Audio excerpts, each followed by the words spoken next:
Bom, pessoal, bom dia a todos. Eh, Edu, a gente vai já dar início aqui ao segundo painel do dia. Queria primeiro agradecer pela presença de todos. É um prazer estar aqui nessa mesa, conduzindo um tema super relevante, né, que é a pauta da STF em matéria regulatória, que nesse 11º Seminário de Regulação e Concorrência do IBRAC. É um prazer estar aqui moderando esse painel, integrado por vários professores que eu admiro e que tenho um carinho super especial, professora Vera, tem o professor Diogo, professor Guilherme. Eu vou apresentá-los e, na sequência, passo a palavra para eles tratarem sobre esse tema. Como a gente sabe aqui da ampla experiência e conhecimento de todos, a gente não quis deixá-los tão delimitados em um tema específico, então a ideia é justamente fazer com que eles tragam temas que eles considerem relevantes, que estejam na pauta do STF em matéria regulatória ou que já tenham sido julgados em matéria regulatória. Então vai ser um pouco essa dinâmica. A gente está um pouco premido aqui pelo tempo, infelizmente, então a gente vai ter um tempo de exposição limitado aqui a uns 10 ou 15 minutinhos para a gente conseguir dar sequência ao evento e ao painel de encerramento que envolve a entrevista do ministro Vinícius, tá? Bom, então, apresentando aqui os nossos convidados, a professora Vera é professora de Direito Administrativo na FGV Direito São Paulo e da Sociedade Brasileira de Direito Público, Lehman Foundation Visiting Fellow na, nossa, é difícil isso não, Blavatnik School of Government em Oxford, tá certo? Doutora pela USP, mestre pela PUC, e advogada. Também estou aqui com o professor Diogo Coutinho, que é professor de Direito Econômico da USP, obteve o título de mestre em Science em Regulação pela London School of Economics and Political Science, doutorou-se em Direito pela USP e é livre-docente em Direito Econômico aqui também pela USP, e coordena desde 2007 o Grupo de Pesquisas Direito e Políticas Públicas. Também estamos com o Guilherme Mendes Rezende, que é assessor especial da presidência do STF. Entre 2016 e 2023, Guilherme foi economista-chefe do Conselho Administrativo de Defesa Econômica, é PhD em Economia pela London School of Economics and Political Science, na LSE, e mestre em Economia pela Universidade Federal de Minas Gerais, da UFMG. Possui graduação em Economia, Direito e Administração de Empresas. É pesquisador concursado do Instituto de Pesquisa Econômica Aplicada, IPEA, desde 2004. É um prazer estar aqui com vocês. Agradeço em nome do Retrato pela disponibilidade. O então vai dar o início. Vera, fica à vontade. Agradeço. Obrigada, Letícia. Obrigado a queridos amigos, o Diogo, Guilherme, em nome do IBRAC, Patrícia, Matheus. Obrigada pelo convite, é um prazer estar aqui com vocês. Eu vou, com essa provocação feita pela Letícia, qual é a pauta do Supremo Tribunal Federal para a regulação? Quando ela me fez essa proposta de reflexão com vocês, eu optei por não fazer uma abordagem pontual de casos específicos, ainda que eu tenha pensado em exemplos, mas olhei de uma maneira holística sobre o fenômeno regulação dentro do Supremo Tribunal Federal. E aí o que me surgiu a partir dessa provocação foi duas pautas que instigam muito o pesquisador que tem estudado o tema regulação hoje no Brasil. A primeira pauta diz respeito a, na minha leitura, uma ausência de saber com clareza, a partir das decisões do Supremo Tribunal Federal, quais são os limites normativos das agências reguladoras. E há muitos casos que ilustram essa, na minha visão, realidades. Nós temos, como foi dito aqui hoje, quase 30 anos de agências reguladoras no Brasil. Eu acho que posso dizer de maneira bastante franca, quem tem estudado o tema regulação aceita a ideia de que o poder normativo é reconhecido no limite daquilo que o legislativo desenha para esses órgãos reguladores de maneira ampla e boa, além das agências reguladoras, mas nós tivemos aqui hoje representação falando do Ministério da Fazenda, ótimo exemplo. A legislação vai fazer, às vezes, delegação mais explícita, às vezes menos explícita, e os problemas são muitos, porque, em geral, a lei ela não é clara muitas vezes. Às vezes, ela até pretende fazer uma delegação explícita, mas ela não é clara. E nessas situações, o que a gente acaba enfrentando é fragmentos de norma. Nós acabamos encontrando um ambiente que abre espaço para argumentos principialistas, argumentos consequencialistas, e esse debate, que é, no fundo, um debate político e um debate de poder, acaba se colocando no Supremo Tribunal Federal. E o Supremo Tribunal Federal, na minha leitura, não tem uma resposta clara sobre quais são os limites que devem ser reconhecidos pelas agências reguladoras ou pelo poder normativo da administração pública em geral. Vou trazer aqui rapidamente 3 casos apenas para ilustrar 3 casos recentes. O primeiro deles diz respeito à Anvisa e à decisão da Anvisa numa resolução do seu conselho diretor, que trata da publicidade envolvendo alimentos ultraprocessados, aditivos intencionais nos alimentos que possam ser nocivos à saúde. Independentemente do mérito, da da análise material do conteúdo, de ser ou não ser constitucional, a gente pode fazer esse debate, mas o que importa aqui para essa minha reflexão é que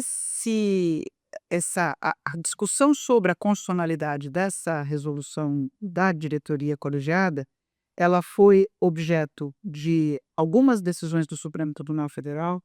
Existiu, no primeiro momento, um agravo em recurso extraordinário, cujo relator foi o ministro Cristiano Zanin, e numa ação proposta pela Associação Brasileira de Indústrias Alimentícias, em que tentou impedir a aplicação desta resolução, que criava limitações e regras de como deve se dar a divulgação da informação nociva à saúde nos produtos. É quando a gente vê adicional de açúcar, aquelas letras garrafais nos produtos, né? Nesse agravo em recurso extraordinário, tanto o ministro Cristiano Zanin quanto o ministro Alexandre de Moraes deram votos favoráveis, confirmando a constitucionalidade dessa norma. Houve um outro agravo a recurso extraordinário, em que o ministro Flávio Dino também confirmou a constitucionalidade dessa proposta por uma Associação Brasileira de Emissoras.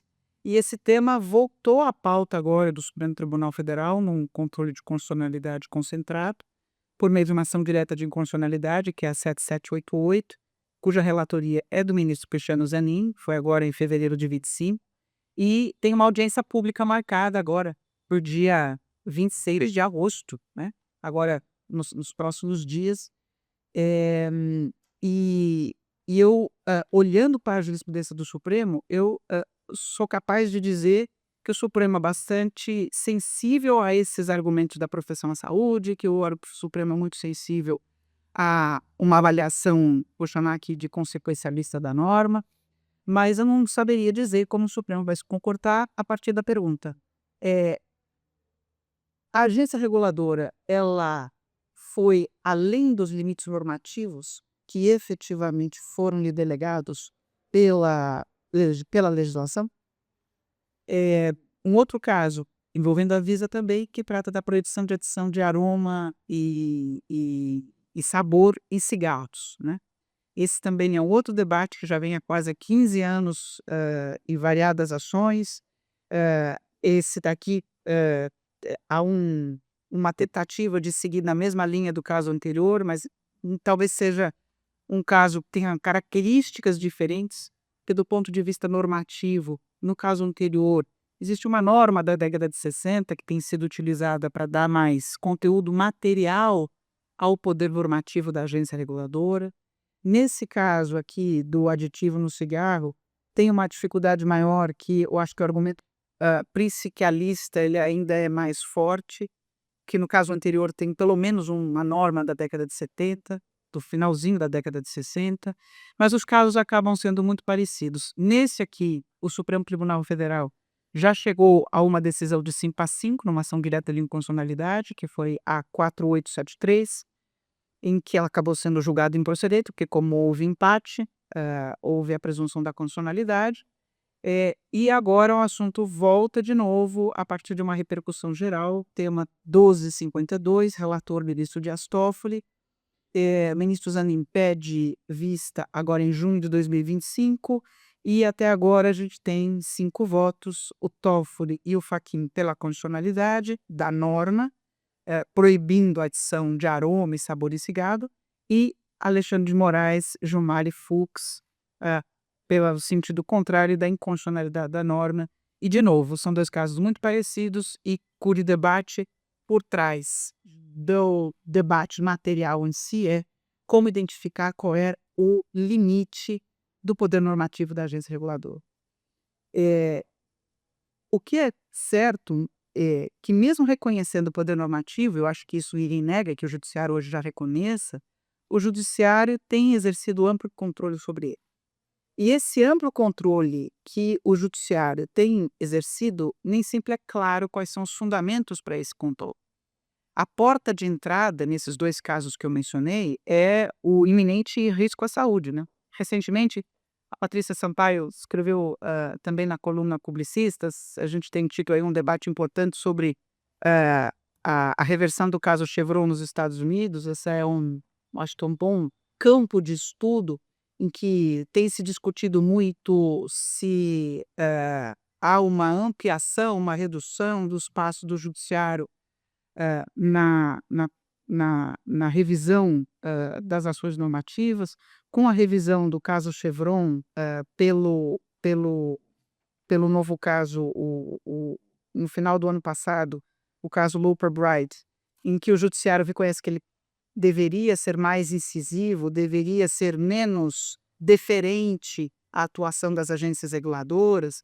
O Brasil, no fundo, já tem feito esse debate já há bastante tempo, a gente não precisa buscar essa origem, ou esse debate norte-americano. O judiciário brasileiro, de fato, reconhece a sua capacidade, de olhar, essa intensidade do controle ela acontece, mas essa intensidade do controle, esse é meu ponto, ela muitas vezes, ela não é clara, ela acontece às vezes por argumentos não revelados.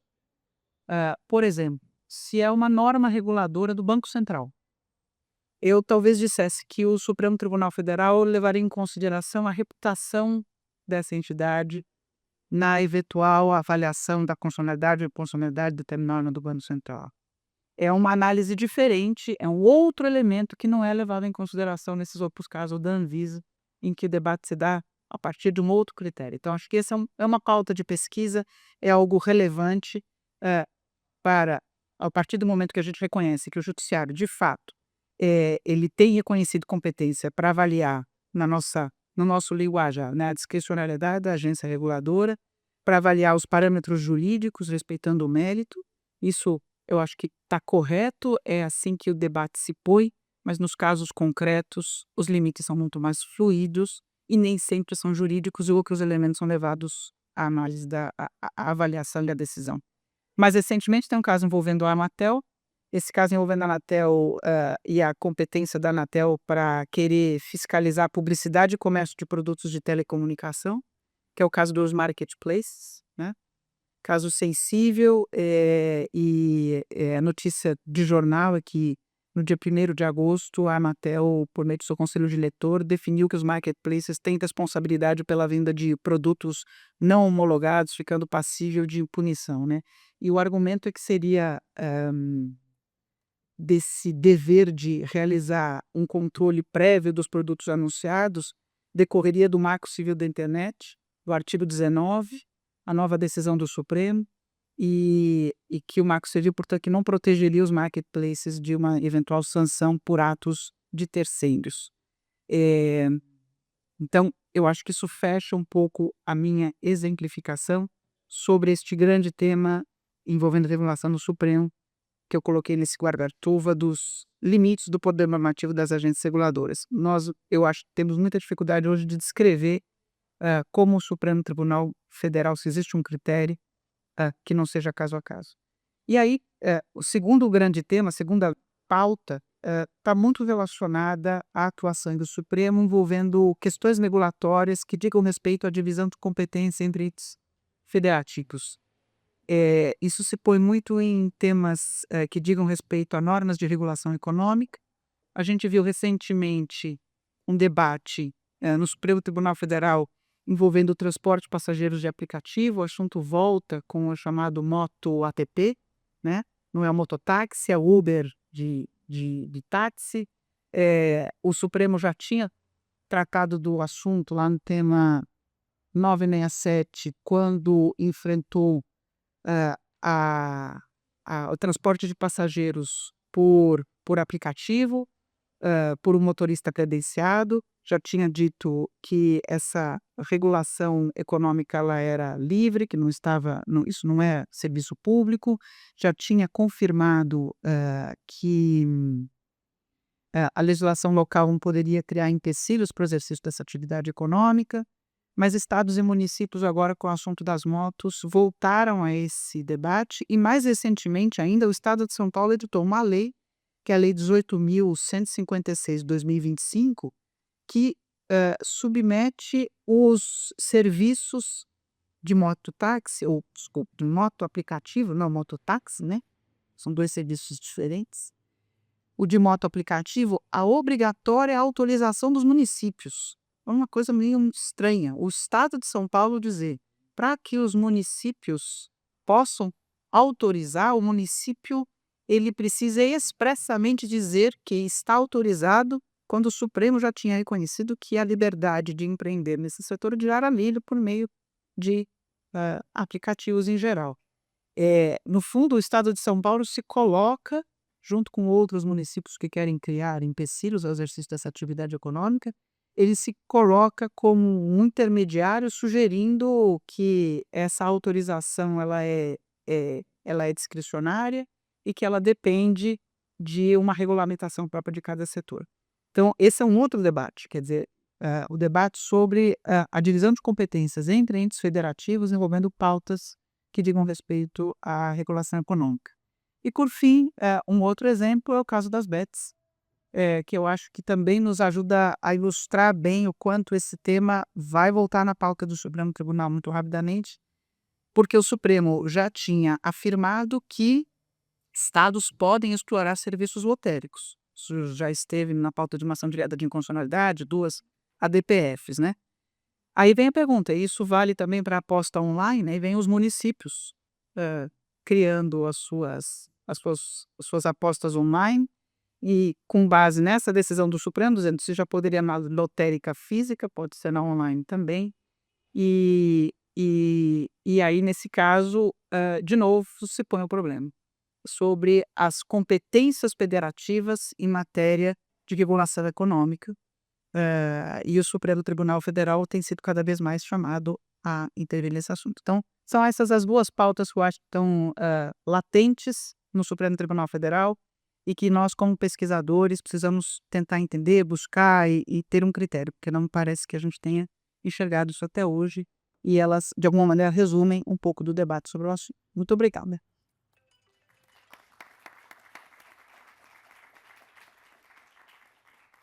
Excelente, professora. Eu acho que além de serem temas que demandam o esforço dos acadêmicos, também tem uma grande relevância prática, né, e muito, muito impacto, para diversos setores de atividades econômicas. Bom, seguindo aqui então, passar a palavra para o professor Diogo. Obrigado, Letícia. Muito bom dia a todas e todos. Que bom estar aqui com vocês. Quero agradecer o convite gentil feito pelo IBRAC em nome do Renê, ou pelo Renê em nome do IBRAC, e o Matheus também em nome do IBRAC.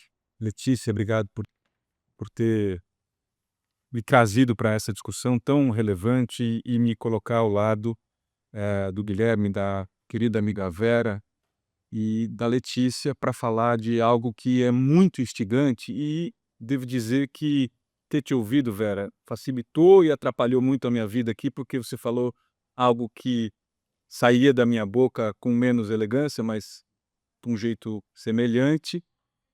E o que eu pensei agora no improviso é tentar elaborar um pouquinho mais esse desafio do qual falava a Vera, o primeiro deles, que é o desafio do Supremo Tribunal Federal conseguir construir uma jurisprudência consistente, transparente e, digamos assim, funcional a respeito do poder normativo da regulação no Brasil.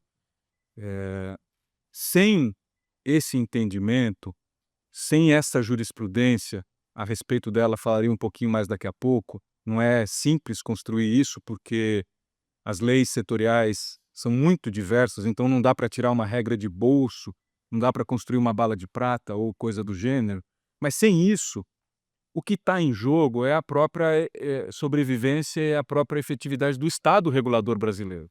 O que está em jogo, em outras palavras, é o Estado regulador brasileiro ser levado a sério. Em que medida nós queremos ter uma regulação para valer nesse país? Para ter uma regulação para valer nesse país, a gente precisa não apenas construir os limites, os parâmetros substantivos e procedimentais do poder normativo, como a gente tem que admitir que as agências reguladoras, antes de mais nada, vou falar uma coisa meio curta e grossa aqui, a gente tem que admitir que os reguladores legislam. Claro que essa palavra vem entre aspas. Os reguladores, inevitavelmente, criam direito. Só quem quer tapar o sol com a peneira é capaz de negar isso. Como é que um regulador, por melhor que tenha como referência uma boa lei, é capaz de aplicá-la, se essa lei inevitavelmente não trata de todas as circunstâncias concretas, não pode ser capaz de explicar todos os casos nas suas especificidades. Não dá para ter uma lei que cubra tudo. Não existe arranjo ou regime regulatório no planeta inteiramente baseado numa lei.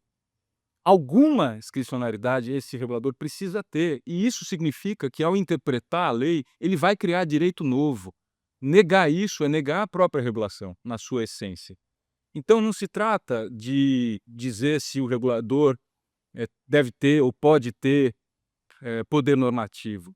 Isso é ponto de partida, disse a Vera, e eu concordo. O ponto é quais são especificamente as balizas que uma possível e desejável jurisprudência constitucional editada pelo Supremo Tribunal Federal tem que criar para que este processo de criação do direito seja transparente e democrático.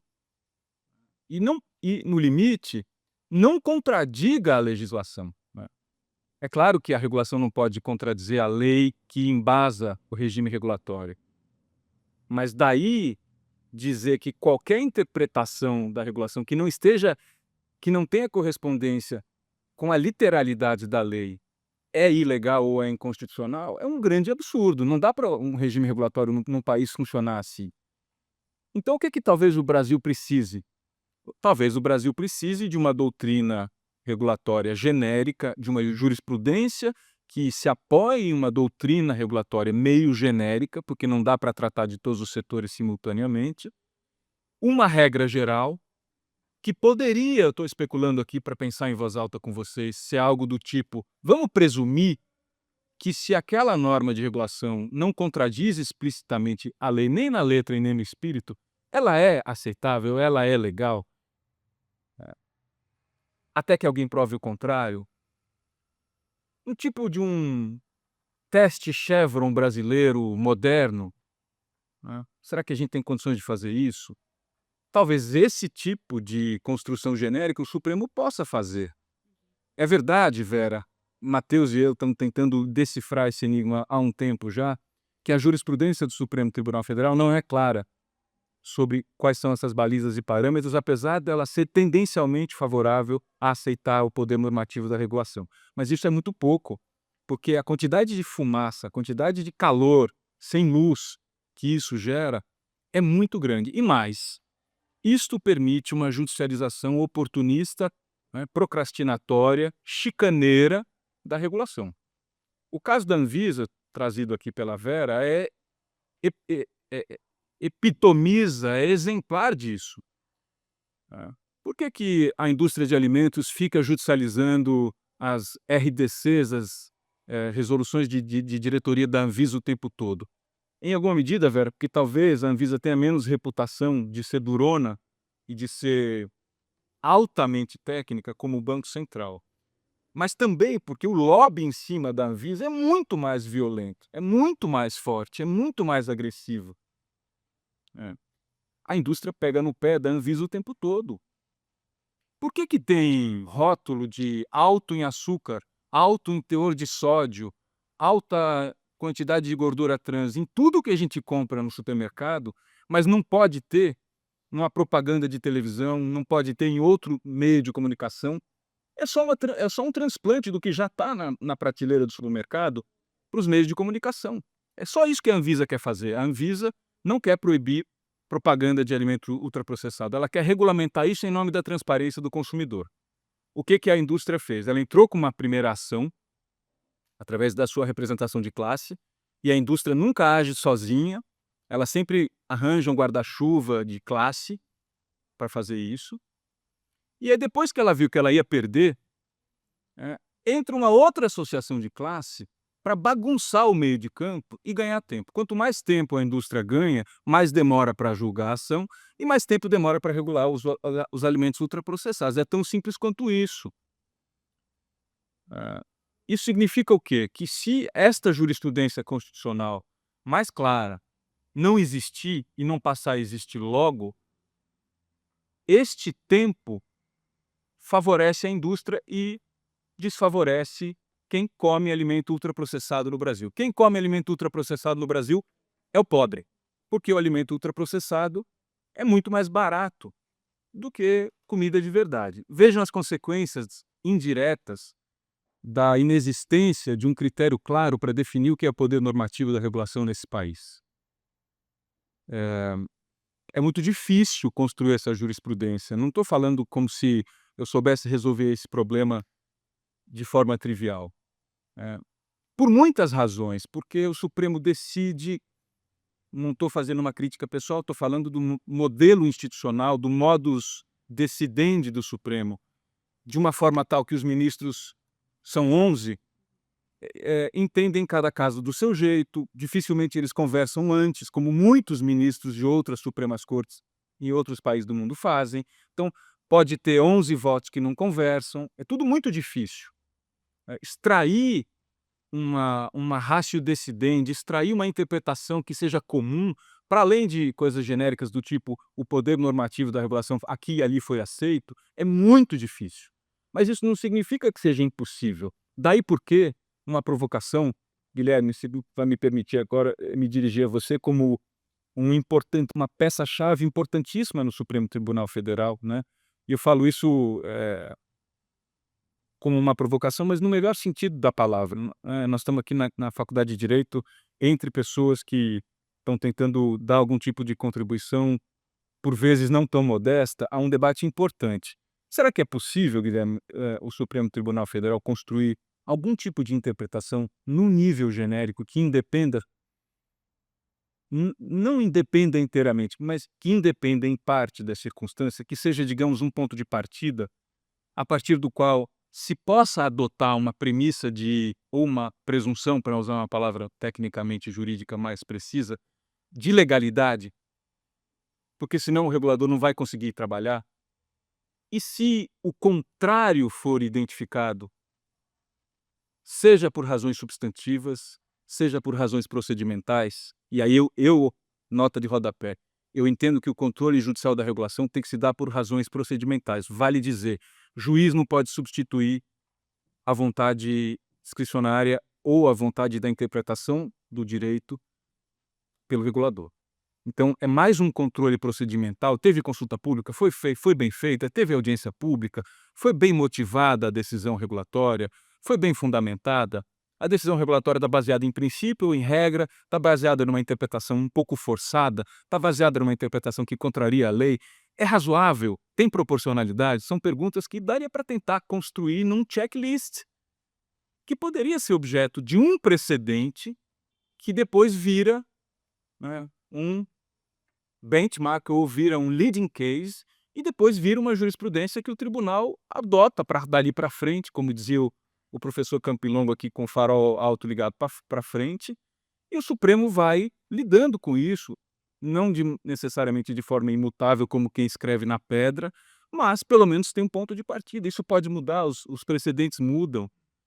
Esse que eu estava aqui num tom meio irônico, mas não para desqualificar. chamando de um Chevron brasileiro. A gente precisa de um Chevron brasileiro. Eu ia falar outras coisas, eu admito, estava aqui no meu computador, tive a cola do meu conselheiro para assuntos de poder normativo, que eu acho que junto com a Vera e outros é o Matheus Adami. Mas eu desmontei essa fala porque a Vera fez isso muito melhor do que eu. Então eu improvisei aqui, né? Uma coisa um pouquinho mais inflamada, ficou mais forte, acho que acho que sim. Eu quis fazer uma dobradinha com você que a gente não combinou. Aliás, eu devia ter te perguntado no café o que você ia falar. A gente tem essa liberdade. Eu achei que você fosse falar antes de mim, eu tava assim. Não, mas foi muito bom você ter falado antes de mim. Então é isso, pessoal. Eu quero lembrar, só para terminar, de uma frase dita por alguém que quase todo mundo, se não todo mundo aqui conhece, que é uma das pessoas que talvez mais entenda de regulação nesse país. Ministro, bom dia. Que é o professor Carlos Arissuncio. O Matheus e eu estávamos uma vez num congresso, acho que era em Fortaleza, um congresso da AVAR, logo na época em que a Lei de Liberdade Econômica estava sendo discutida ou já tinha sido promulgada. E ele estava bem incomodado com esse modelo de Lei de Liberdade Econômica, por razões que não cabe aqui discutir, mas ele disse uma frase que eu nem esperaria que saísse da boca dele desse jeito, que para mim calou muito fundo. É o seguinte: quando não tem regulação nenhuma, quando não tem parâmetro regulatório, quando tudo é liberdade econômica, quando tudo se fundamenta na liberdade econômica, não tem mercado, o que tem é pirataria. Quando ele falou isso, eu tomei um susto, mas é verdade. Não existe mercado sem contornos regulatórios. Não existe ficção, é uma quimera, é uma ficção científica um mercado que não seja de algum jeito regulado. Isso significa que os mercados têm que ser regulados de forma autoritária, de forma intervencionista, de forma excessivamente paternalista? É claro que não, ninguém está dizendo isso. O que a gente está dizendo é que a regulação é constitutiva do mercado. A regulação não é incidental, a regulação não é episódica. A regulação não é só correção de falha de mercado. A regulação organiza o mercado. Isto não quer dizer, friso, que a regulação tem que ser sempre porrete, tem que ser sempre sancionatória. Ela é constitutiva do jeito mais inteligente possível. E o desafio de construir um sentido jurisprudencial no Supremo para o poder normativo das agências passa por essa premissa teórica. E não pela premissa teórica convencional, adotada sobretudo por pessoas que têm a fantasia do livre mercado, do mercado autorregulável, de que o mercado se ajusta sozinho. Isso não existe em lugar nenhum. Não vamos ser mais católicos do que o Papa, mais realistas do que o rei. Não existe uma tal circunstância que um dia alguém chamou de laissez-faire, laissez-passer. Isso não existe. Nem na boca do Adam Smith isso existia. Nem na boca do Davi Ricardo isso existia. Nem na boca do Hayek isso existia. Não existe isso. Todo o mercado é regulado, de algum jeito, para mais ou para menos. Muito obrigado, gente. Muito bom. Deixa eu ver. Ui. Não, excelente e muito boas as provocações, sugestões, e acho que agora vai ser encerramento com chave de ouro, a gente poder ouvir a visão do Dr. Guilherme. Exatamente. Sobre esses pontos, fica no caso de quer. Sabe ouro que só conta. Bom dia a todos. Queria, primeiramente, agradecer aqui o convite do IBRAC, em nome do presidente Renê. Pisa também, diretor de regulação. Muito obrigado pelo convite, estar aqui nessa mesa. Ju Parma, a Letícia, o Diogo, a Vera. Prazer estar aqui e ter a oportunidade de... Eu não sabia se ia falar antes ou depois. Vou me deixar no final, então eu vou ter que também complementar algumas pontuações de vocês. Estou me ouvindo isso aqui, ministro, e prazer te ver novamente. Eu acho que eu vou começar só fazendo uma pontuação e depois eu tento encaixar aqui alguns dados, algumas evidências que eu queria trazer e, logicamente, trazer alguns julgados aqui para trazer alguma discussão. Mas gostei bastante, Diogo, da parte da proposta, né, rascunhada aí em relação ao checklist, né, para tentar criar, né, uma jurisprudência.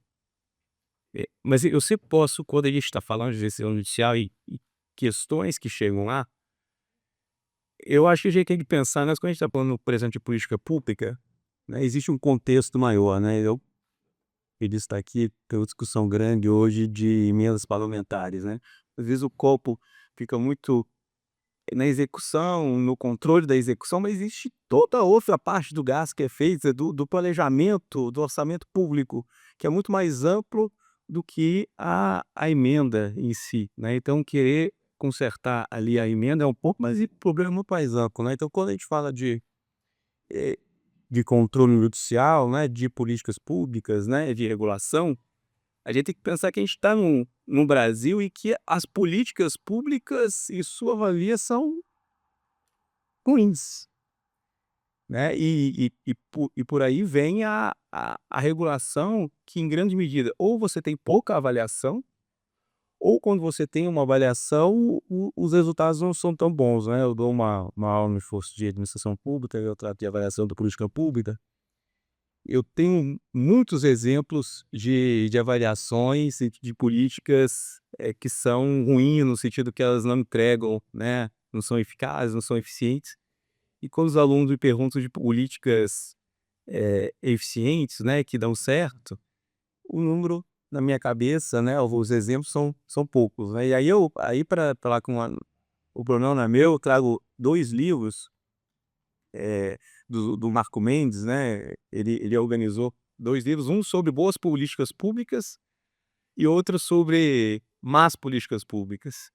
E o livro de políticas públicas que não dão certo, né, para esquecer, para o título é assim, para esquecer, tem 3 vezes o tamanho, número de páginas do que aquelas que dão certo. Então, a as políticas públicas em geral, no Brasil são difíceis, né, e é nesse ambiente que a gente vive quando, elas são, né, em alguma medida judicializadas, né, alguns dispositivos, né, e então é esse ambiente que a gente vive, né, até o as agências, né, muitas vezes, apesar do AIE, e de tudo que foi discutido aqui, elas têm dificuldade de implementar, né, políticas que são consistentes e que têm o resultado desejado. Eu acho que esse é um fato. Então, quando isso chega no judiciário, é nessa sopa aí de coisas aí que o judiciário é chamado a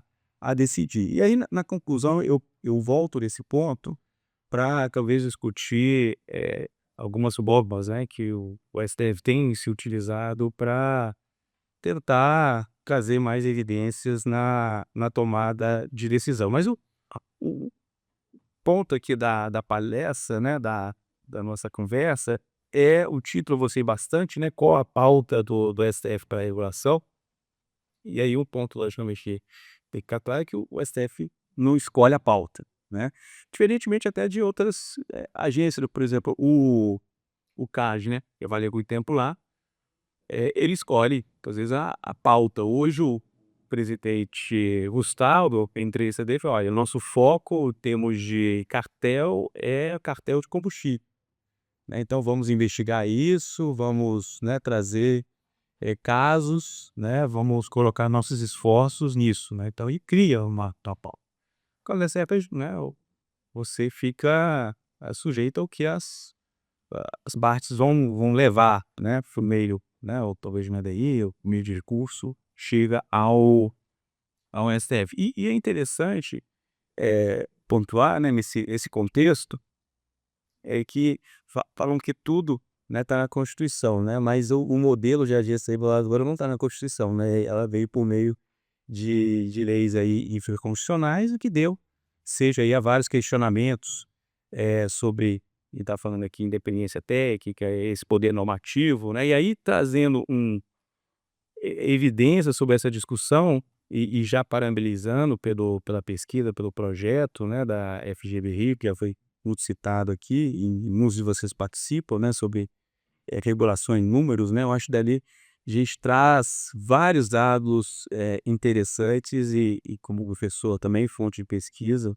acho que quem quer aprofundar e fazer até atualizações sobre isso é uma fonte muito interessante, em que peguei alguns estudos, principalmente olhando lá, o Eduardo Jordão, o Renato Toledo, escreve bastante com esses dados, e eles trouxeram, pelo menos um recorte, né, até, eu vi lá, até 2018, né, analisaram 18 ADIs que chegaram no Supremo em relação a às agências reguladoras, basicamente, né, como a gente estava mais no início ali, discutindo esse poder normativo, essa independência técnica, autonomia das agências, né.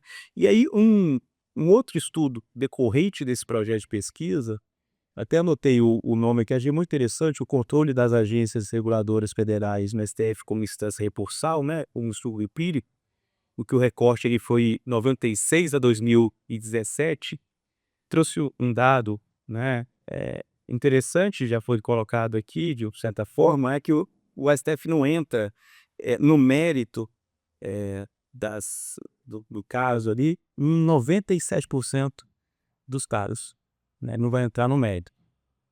Isso não quer dizer que naquilo que sobra não é o principal ou o mais complicado, né.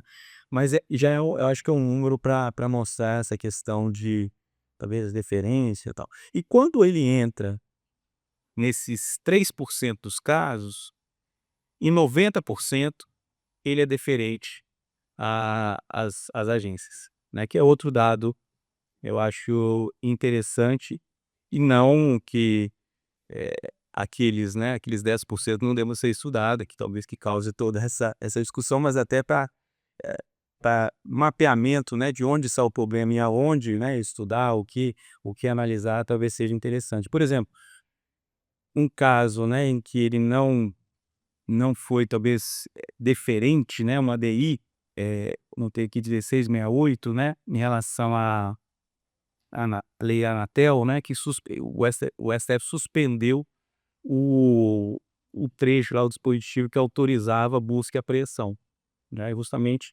por essa reserva ali, da atuação, né, de jurisdição do Poder Judiciário, e isto, né, até a Unicad, né, precisa de autorização inicial para fazer isso. Um outro caso interessante, aí trazendo talvez para minha área, né, e aí talvez até uma outra um outro caso trazido para minha área, o concorrencial, que é quando houve a greve dos caminhoneiros, né, logo em seguida se propôs aquele piso de frete mínimo, né. E aí para quem trabalha com concorrência, né, e nós no caso fizemos nota técnica, né, fica até de cabelo em pé, igual o meu, acho que foi daquela época o meu cabelo começou a ficar em pé, em relação ao frete mínimo, né. E depois, logo em seguida, questões, né, na época da pandemia, de fixação de preços, né, congelamento de preços, mensalidades escolares, tudo isso passando pelo STF também.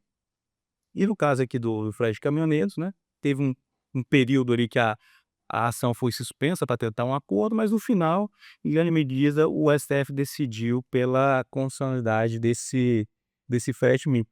Mesmo tendo argumentos razoáveis, até eu falei, né, o DE, o CAGE, Departamento de Estudos Econômicos, enviou nota mostrando, né, os seus prejuízos para o consumidor, de um tabelamento de preço nesse sentido.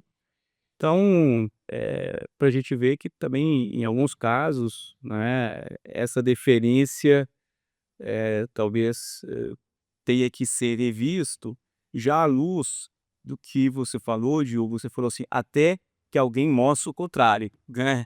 Então muitas vezes, mesmo a gente mostrando o contrário em relação ao frete Lio, não se mudou, se deu deferência à decisão da agência. O que me leva a argumentar, retomar aquela discussão inicial sobre a necessidade cada vez mais de fortalecer nossas políticas públicas, que eu acho que essa discussão, eh, olhar ela apenas na etapa recursal ou, né, de controle concentrado no Supremo, ela é um pouco limitada. Eu acho que a gente tem que olhar essa discussão de políticas públicas e como melhorá-las desde o início, né. Então por isso todo esse esforço aqui que a gente discutiu para amanhã, de melhorar elas, dar mais, digamos-se, evidências, né? A discussão de. Oh, alô? A discussão de custo-benefício que a gente estava falando, né? Que falta, em grande medida, discussões econômicas sobre uma análise ex ante dessas políticas, depois a análise ex post. Por quê? Porque no final, e aí eu vou por lá, eu ia falar de outras ações que estão até na pauta, questões tributárias, eu vou pular isso para tentar finalizar que eu acho que a gente tem que trabalhar em conjunto, né? Desde a ponta, porque lá no final, o que o STF vai ter para analisar? Vai ter mais argumentos, mais evidências para tomada de decisão. Quando você deixa essa análise, essa tomada de decisão em um processo, em políticas, né, em normas, em que foram pouco analisadas, a sua efetividade é contestável, você abre margem de talvez uma rediscussão no âmbito judicial dessas normas, né. Então, eu acho que é uma construção, né, e essa construção a gente ainda está em curso, a gente ainda está caminhando, mas a gente olha o filme, a gente já andou bastante, eu acho que, né, desde a da criação das agências, né, desde o dessas iniciativas, de avaliação regulatória, eu acho que a gente está caminhando e o STF, pelo que eu vejo, né, cada vez mais ele está atento a olhar para evidências, né. Você estava até falando da audiência pública, justamente para fazer essas discussões. Então ele tem usado de vários instrumentos, né, para tentar se situar, para tentar até talvez criar uma melhor jurisprudência sobre isso, que são audiências públicas, a questão da consensualidade, a criação de lucros específicos, até o que eu trabalho, né, no mundo de processos estruturais e complexos, justamente para focar em casos de maior complexidade e com essa questão estrutural também.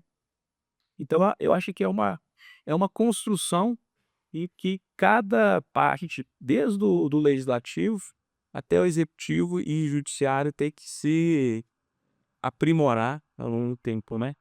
Quem dera a gente já tivesse também uma análise de impacto legislativo, também já seria um outro passo por parte do legislativo para ter um filtro, muitas vezes, em regulamentações que precisam ser melhoradas ou até não podem ir adiante, né. Depois você cria um outro problema lá na frente. Mas enfim, queria ficar nesses 5 minutos finais aí que você tinha me falado. Mais uma vez agradecê-lo, e agradecendo mais ainda a qualidade aqui dos debates. Muito obrigado e fico à disposição para a gente conversar no final, depois, estou sempre à disposição. Obrigado.